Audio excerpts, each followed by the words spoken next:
All right, everybody, here's an updated video on how to do the Honda Odyssey. This is a 2006 model transmission fluid flush.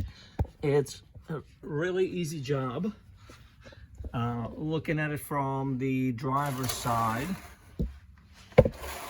the bolt is a little bit difficult to find. There it is. Once you have identified the location, I'll step you through the rest of the process on the bench here. So this is the left driver's side wheel well. Ellie, grab this. All right, come over here.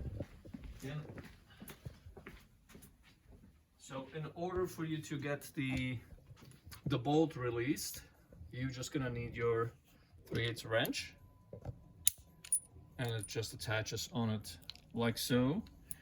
I had a little bit of a hard time getting it out of there, so use some kind of a deep creep, sea foam, or whatever your preferred kind of loosening mechanism agent is. Make sure that when you remove the drain plug, you replace it. I didn't do that last time. And as you can see, I had a little bit of a hard time getting in there actually with my old wrench. This one wouldn't fit it well, at least not at the time when I was working there. And so I used this other one, which was a lot easier to get into. Anyway, you can see there's a little bit of metal residue, not a whole lot. That's too close.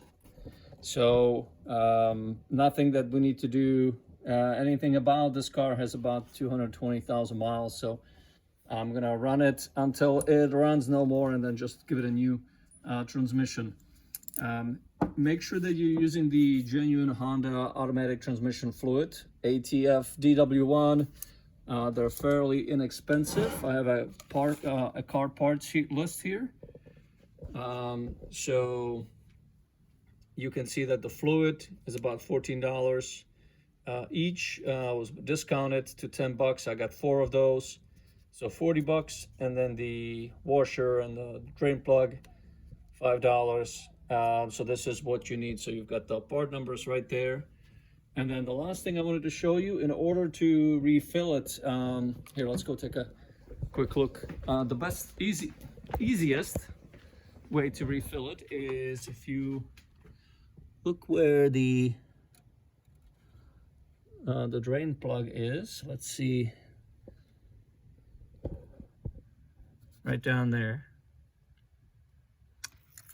Refill it through there. Now you need to be paying attention to 2 things. One is that you don't overfill it, so you can measure how much fluid came out.